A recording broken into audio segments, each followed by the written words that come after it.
Madame, Monsieur, bonsoir. Vous êtes sur Al24 News. Bienvenue dans ce 24 heures Afrique. D'abord, cet anniversaire, la commémoration de la fête de la victoire en Algérie, le 19 mars 1962. Et à cette occasion, le président de la République, Abdelmejid Tebboune, a adressé un message à la nation. Le président algérien a affirmé que les célébrations du jour de la victoire approfondissent chez le peuple le sentiment de vigilance qui garantit la cohésion nationale, ajoutant qu'il s'agit par ailleurs de réaffirmer la loyauté profonde des générations post-indépendance imprégnées au serment de novembre, avant d'ajouter que l'Algérie est engagée dans une course contre la montre pour concrétiser les aspirations de son peuple.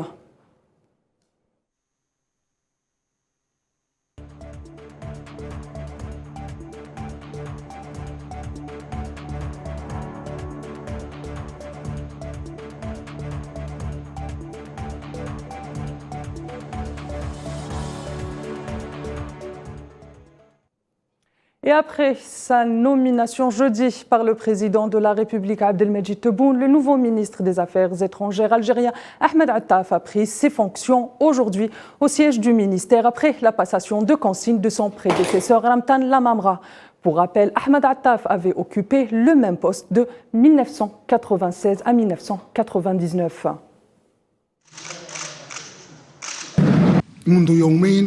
Depuis 2 jours, j'ai rencontré le président de la République et j'ai directement pris connaissance de ses consignes, directives et instructions, et dont l'objectif est de hisser la politique nationale à des niveaux décisifs en matière d'efficience et d'influence. Sur le plan international actuellement, il y a une crise relationnel, une crise au sein du relationnel.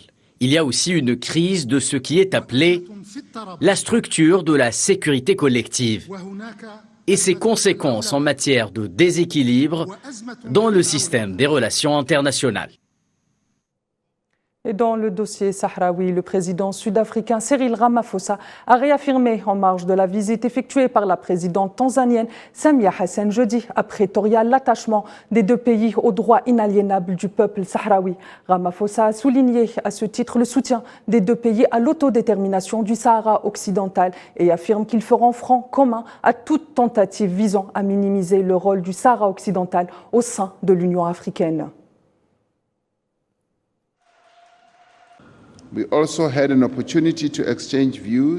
Nous avons eu l'occasion d'échanger nos points de vue sur des questions régionales, continentales et internationales pour lesquelles, entre autres, nous partageons les mêmes intérêts. Et nous avons réaffirmé notre engagement commun à garantir le droit du peuple sahraoui à l'autodétermination et nous allons lutter de toutes nos forces contre toute tentative de minimiser le poids du Sahara occidental au sein de l'Union africaine.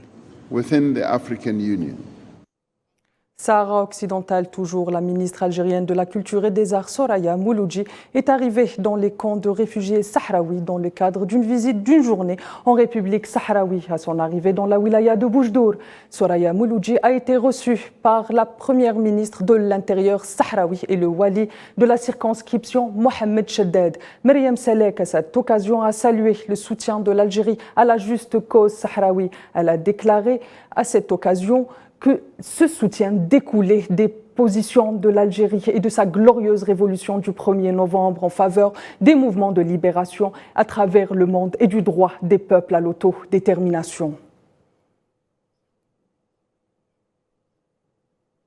Et à cette occasion, le Premier ministre sahraoui s'est également exprimé. Il est revenu sur plusieurs dossiers qui font l'actualité, notamment le scandale du Maroc Gate. Je vous propose de l'écouter.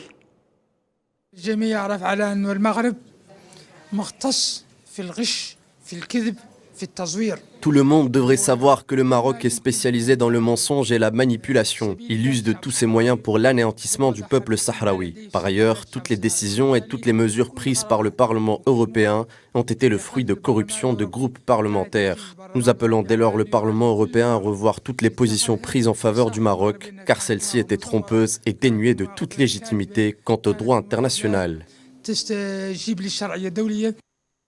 En Tunisie, le président Kais Saïed a nommé ce samedi un nouveau ministre de l'Intérieur en la personne de Kamel Fekki. Celui qui succède à Tawfiq Sharafeddin démis de ses fonctions par un décret présidentiel daté du 17 mars 2023. À noter que Kamel Fekki occupait jusque-là la fonction de gouverneur de Tunis.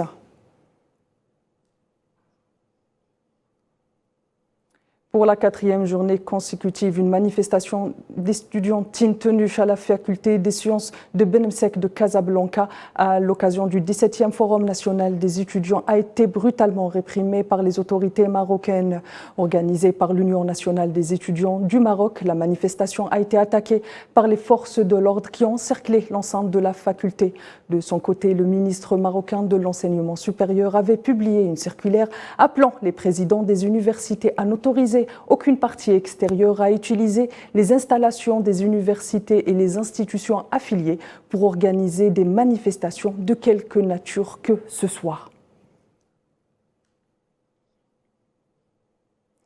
L'approche du tout sécuritaire imposée par l'Occident visant à apporter la paix au Sahel de plus en plus remis en cause par les populations de la région et au même titre d'ailleurs que de nombreux pays africains. Mais les puissances, à l'instar des États-Unis d'Amérique, ne l'entendent pas de cette oreille et veulent à tout prix contrecarrer l'influence russe dans la région.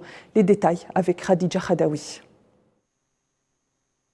La politique du tout sécuritaire adoptée par les puissances occidentales pour faire face à l'abcès sécuritaire au Sahel démontre de plus en plus son inefficacité, voire son échec. Les populations et autres sociétés civiles pointent du doigt depuis des années déjà cette fausse solution. Pire encore, les populations de ces régions accusent les puissances étrangères d'avoir exacerbé l'abcès sécuritaire et fustigent leur présence dans ces territoires qui ne servent selon elles qu'à défendre leurs intérêts économiques. L'approche panafricaine concernant la sécurité au Sahel est plutôt unanime. Le développement et l'éradication du discours radical sont les clés de voûte pour en finir de façon définitive avec cet abcès qui mine notamment le Burkina Faso, le Mali ou encore le Niger. Pas plus loin que la fin du mois de février dernier, les participants aux travaux de la 2e réunion de la série de rencontres, l'appel du Sahel tenu à Alger, ont réaffirmé l'importance de recentrer sur le développement et l'intégration pour éliminer le terrorisme,